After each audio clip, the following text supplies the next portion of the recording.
Hey there, it's Angela here from Angela Marciano Physical Therapy and Pilates, and I have got a standing prenatal workout for you. This is also a great little movement break postpartum, and it's Diastasis Recti safe. It's actually Diastasis Recti corrective, so if you did have a Diastasis Recti, these are some of the exercises you would do.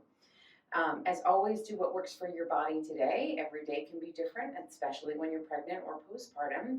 And if you have concerns about balance, stand near a counter or a sturdy chair. You can hold on lightly for balance. This is going to be all standing. You can do it with shoes on, which I'm going to do today, or you can do it with shoes off on a soft yoga or Pilates mat. First, I'm just going to show you. I'm going to cue you through a few things. I'm going to talk about your sit bones, which are at the bottom of your pelvis. It's the middle of your butt, sort of underneath your back pocket. And I'm going to call the other thing your hip bones. It's really the front of your pelvis, not your true hip joint. So if you stand with your hands on your hips and follow your hands around the curve, there's a little knob on the front of your pelvis. So when I say hip bones, that's what I mean. Again, it's not your true hip bones. I'm also going to talk about the circle at the bottom of your rib cage. So if you think of your rib cage as being circular in shape, right below your bra strap or right around your bra strap, you can feel it's kind of hard. If you go below, it's squishy. So you're going to be on that hard, bony part when we talk about that. So starting with feet hip distance apart, so heels line up with the center of the back pockets. Your hips aren't way out here. They're center of the hip joint. If you're far along in your pregnancy, you might be more comfortable with a little more space between your feet, but otherwise we're going to go hip distance.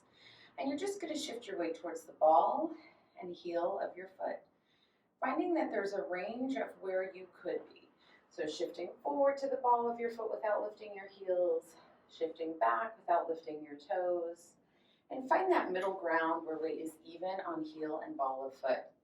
And then maybe shift your weight to the right and to the left, noticing the difference between more weight on one side or the other, and coming to a middle position where the weight is equal. And you're going to bring your hands up to the widest part of your hips and think about rotating your thigh bones in towards each other and then straight ahead. This one's a little hard to see on camera. Rotating your thigh bones in so your kneecaps look at each other just a little bit and then straight ahead. It's not a big movement. Don't force it. Super gentle. And don't worry about it, just do the best you can. If it doesn't totally make sense, you might notice as you rotate your thigh bones in that your arches drop. So what's happening at your hips can really affect your feet. Where we want to end up is with kneecaps pointing straight ahead. So if you think of the center of your hip, kneecaps, and the center of your ankle lining up like train tracks, your feet may or may not be pointing straight ahead. That's very individual. So for some of us, if we force our feet straight ahead, we'll end up with our kneecaps staring at each other. We don't want that. You might have a little turnout in your feet, and that's just fine. Then you're going to put one hand on your pubic bone, one hand on your tailbone. Soften your knees a little as you tuck your tail and then lift your tail. So if you imagined your pelvis as a bowl of soup, you're pouring your soup out behind you and then in front of you. You're going to find a place where you're not spilling your soup anywhere.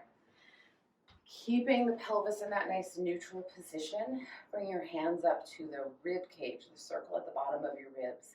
And you can shift your ribs to the right and to the left. So mamas who already have little ones, a lot of times we tend to carry on one side, shift the hip out, shift the ribs over, and we tend to stay on the same side. So note to self, vary your sides. It's good for you, it's good for your baby. We're going to find a place where ribs are stacked directly over pelvis. Then you're going to imagine ringing your rib cage like a bell. So when I lift the bottom front of my rib cage, the back drops. When I drop the bottom front, the back lifts. This one could be a little tricky to find on your own too. Just do the best you can. Trust yourself. You're going to come to a place where ribs are stacked directly over pelvis, because a lot of us are tight in the chest and upper shoulders. You might feel really hunched forward. That's okay. We're going to leave the bottom rib cage where it is. Lift the breastbone slightly and then bring the head up in line with the rest of the body without tipping the chin up towards the ceiling. So think about keeping the back of your neck long. You're then going to take your hands, make a triangle, place your thumbs just below your belly button, fingertips at pubic bone, and the heel of the hands will be on the front of the pelvis.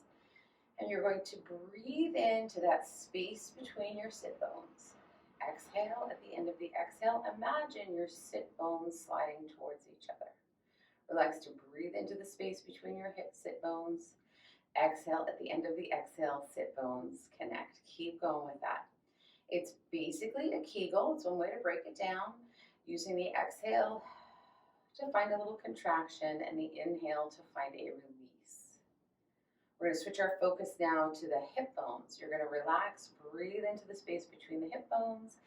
Exhale. At the end of the exhale, hip bones connect. Imagine those hip bones sliding towards each other.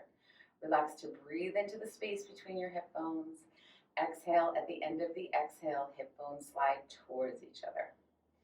One more time that way, breathing into the space between your hip bones. Exhale. At the end of the exhale, hip bones slide towards each other. We're going to move our hands up to the circle at the bottom of our rib cage if that's comfortable for you. And you're going to focus on breathing into the circle at the bottom of your rib cage. Exhale, closing the circle at the bottom of your rib cage. Keep going with that. Your rib cage opens in 3 dimensions like an umbrella. Things change when you're pregnant. That's part of what we have to get back postpartum.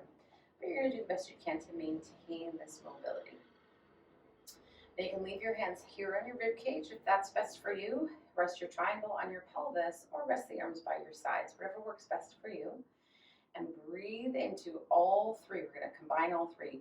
We're going to breathe into sit bones, hip bones, circle at the bottom of the rib cage. Exhale, sit bones connect, hip bones connect, close the circle at the bottom of the rib cage. Relax to breathe in, sit bones, hip bones, rib cage. Exhale, sit bones, hip bones, rib cage. Breathing into the space between sit bones, hip bones, rib cage. Exhaling at the end of the exhale, sit bones connect, hip bones connect, close the circle at the bottom of the rib cage. When you're pregnant, you can imagine giving your baby a little hug and lift as you connect sit bones, rib cage. Relax to breathe in. On the exhale, giving your baby a little hug and lift as you connect sit bones, hip bones, rib cage. One last time, breathing in. Exhaling at the end of the exhale, sit bones, hip bones, rib cage, connect, giving your baby a little hug and lift. Go ahead and release the arms, shake them out. Forget about the breathing. We're going to move on. You're going to nod your chin down towards your throat and roll chin down to chest. And then you're going to roll back up, gaze straight ahead. Chin to throat and roll down. Rolling back up. Just 3 here. Chin to throat and roll down. Rolling back up, gaze straight ahead. We'll turn to the right side. And then the left. Leaving the shoulders right where they are. Just moving the neck as far as you comfortably can. One last time to each side. Coming back to center, we'll move right ear to right shoulder, left ear to left shoulder. Think about reaching your opposite ear up towards the ceiling rather than collapsing your opposite ear towards the shoulders. We're reaching up and reaching up. Coming back to center, we're going to make shoulder circles up and back and down. Feel the shoulder blades glide on the rib cage. At your elbows, if that works for you, press back, open the chest. You could add your arms if that works for you. Palms face each other. Turn the thumb disc down, palms press away, open the chest. Inhale up, exhale, press away. You can come up over shoulder height if that's comfortable for your body. One last time, go ahead and release the arms. You're going to interlace your fingers, press your palms away. Inhale, lift the arms up overhead, exhale, lower. Just as far as they can comfortably go. Inhale, lift, exhale, lower. One more time, go ahead and release. We're going to switch our interlace. So I have my right index finger on top. I'm going to switch to my left index on top. Press palms away. Same thing. Inhale, lift. Exhale, lower. So it's the same, only different. One last time. Go ahead and release the arms. Shake them out. Interlace fingers, palms together behind your back. You're going to press your palms together. Slide your knuckles down towards the floor, trying to lengthen the arms. Roll the shoulders back, open the chest, without popping the rib cage up. That might be it for you. That might be your stretch. Or maybe you can add a little lift into the hands. Either way, we're going to take a nice deep breath into the upper chest, into the breastbone, and release. And then we're going to switch our hands. So we release. I had my right index finger on top. Now I'm going to go left index finger on top. Palms together, knuckles slide down towards my back pockets, roll the shoulders back, open the chest. Inhale, lift the arms without lifting the rib cage. If that works for you, nice deep breath into the chest. Otherwise, hands can stay low.